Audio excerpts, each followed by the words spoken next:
Hello everyone, myself Shubham Yadav. Once again, a very warm welcome in my YouTube channel. कैसे हैं आप लोग? I hope सब मस्त होंगे, स्वस्थ होंगे। प्रिपरेशन आपकी ज़ोरदार चल रही होगी अपकमिंग एग्जाम को क्रैक करने के रिगार्डिंग। जैसा आपको पता है, मैं इस YouTube चैनल के द्वारा जो नर्सिंग स्टूडेंट है, जो फ्यूचर नर्सिंग ऑफिसर है, उनके लिए कुछ वीडियोस बनाता हूँ। जैसे वैकेंसी अलर्ट्स की वीडियो होती है, कोई इन्फॉर्मेशन है उसके रिगार्डिंग, कोई गाइडेंस है तो वो डिलीवर करता हूँ, और कुछ कंटेंट पार्ट भी मैं इस यूट्यूब चैनल के द्वारा आपको डिलीवर कर रहा हूँ, जो कि अपकमिंग एग्ज़ाम, किसी भी कॉम्पिटिटिव नर्सिंग एग्ज़ाम को क्वालिफाई करने के लिए इम्पॉर्टेंट है। तो मैं इम्पॉर्टेंट जो टॉपिक्स हैं उसके रिगार्डिंग वीडियोस बना रहा हूँ। तो एक और टॉपिक इसमें ऐड होने जा रहा है जो आप सभी का फेवरेट है, जैसा आपने थंबनेल में देख लिया होगा, ईसीजी। कि ईसीजी को हम 12 लीडेड ईसीजी कैसे बोलते हैं। हम इसको 12 लीडेड ईसीजी कैसे एक्सप्लेन करेंगे, जब हम मशीन में देखते हैं तो हमें 10 लीडेड ईसीजी देखने को मिलती है।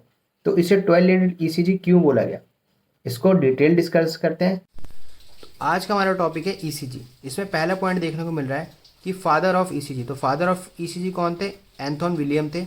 नेक्स्ट पॉइंट है इसमें स्पीड ऑफ ईसीजी। तो स्पीड कितनी है? 25 मीटर पर सेकेंड की स्पीड है। तीन टर्म आपको देखने को मिल रही है, इलेक्ट्रोकार्डियोग्राम, इलेक्ट्रोकार्डियोग्राफ, इलेक्ट्रोकार्डियोग्राफी। सर क्या मतलब है इन वर्ड्स का? इलेक्ट्रोकार्डियोग्राम मतलब ईसीजी के पेपर को हम इलेक्ट्रोकार्डियोग्राम बोलते हैं, जो मशीन है उसे इलेक्ट्रोकार्डियोग्राफ बोलते हैं, और जो प्रोसीजर है उसे इलेक्ट्रोकार्डियोग्राफी बोलते हैं। नेक्स्ट, सर इसको हम 12 लीडेड ईसीजी कैसे बोलेंगे? जब हम मशीन देखते हैं तो वहाँ पे 10 ईसीजी देखने को मिलती है, उसको समझते हैं। तो ये 12 लीडेड ईसीजी कैसे हुई? 9 लीड्स जो होती है हमारी विजिबल लीड्स होती है, जिसमें यूनिपोलार करंट सर्कुलेट होता है, और जो 3 होती है हमारी इनविजिबल लीड्स होती है, जिसमें बायपोलर करंट सर्कुलेट होता है। पर सर हमने ईसीजी मशीन में तो 10 लीड्स देखी है, तो उसको डिस्कस करते हैं। 6 हमारी चेस्ट लीड होती है, 3 हमारी लिम्ब लीड होती है। पर हमने लिम्ब लीड्स तो 4 देखी हैं, पर यहाँ पे एक नोट देखने को मिल रहा है कि जो ब्लैक लीड होती है राइट फुट वाली, वो न्यूट्रल होती है, और उसको हम डेमो लीड के नाम से जानते हैं। उसमें कोई करंट सर्कुलेशन नहीं होता, खाली ईसीजी मशीन को स्टेबल करने के लिए उस लीड्स को बनाया गया है, जो हमारी राइट फुट की रेड लीड है। अब हम बात करते हैं लिम्ब लीड की। जो लिम्ब लीड है वो राइट हैंड, लेफ्ट फुट और राइट फुट में लगाते हैं। जो राइट फुट वाली है वो ब्लैक होती है और डेमो लीड होती है। राइट हैंड में जो लगाते हैं वो ईसीजी में प्रेजेंटेशन करती है ARV से। जो लेफ्ट में लगाते हैं वो येलो कलर की होती है, वो AVL से प्रेजेंट होती है। जो लेफ्ट फुट में लगाते हैं ग्रीन लीड होती है, और वो ईसीजी में कैसे शो होती है? AVF। ठीक है, हम ये लीड्स इसलिए पढ़ रहे हैं क्योंकि इसी से ही इनविजिबल लीड फॉर्म होती है। अब वो कैसे होती है उसको हम आगे देखेंगे। फिर है हमारी chest lead, V1, V2, V3, V4, V6। V1 previous year question में आ रखा है 2 से 3 बार। ये fourth intercostal space right side में लगती है। V2 fourth intercostal space left side में लगती है। फिर हम लगाते हैं V4 fifth intercostal space left side mid clavicular line.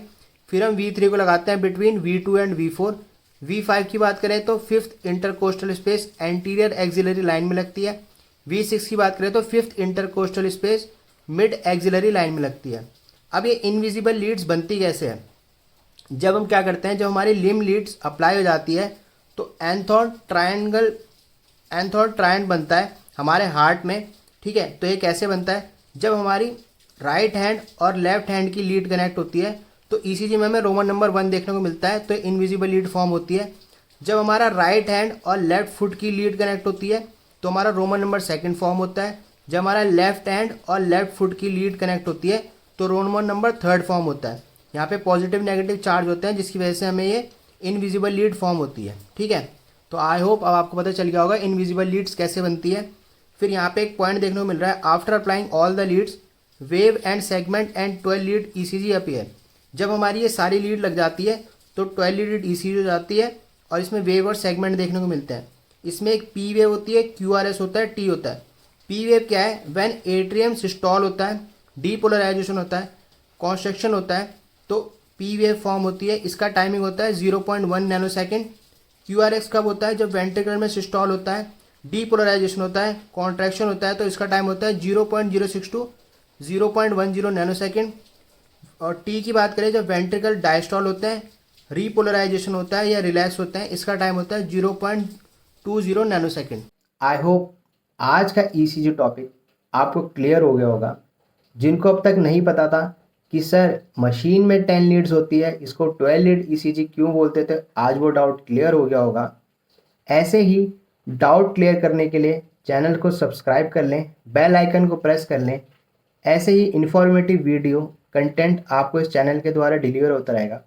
और जिन्होंने मुझे इंस्टाग्राम पे फॉलो नहीं किया है वो मुझे इंस्टाग्राम पे फॉलो कर लें। मेरा इंस्टाग्राम हैंडल है its.yadav.shubham। आप मुझे वहाँ पे मैसेज कर सकते हैं अगर आपको ईसीजी से रिलेटेड कोई प्रॉब्लम है। और अगर आपको डाउट क्लियर करना है तो आप मुझे कमेंट भी कर सकते हैं कमेंट बॉक्स में। बाकी चैनल को सब्सक्राइब कर दें, शेयर कर दें। Thank you so much, bye.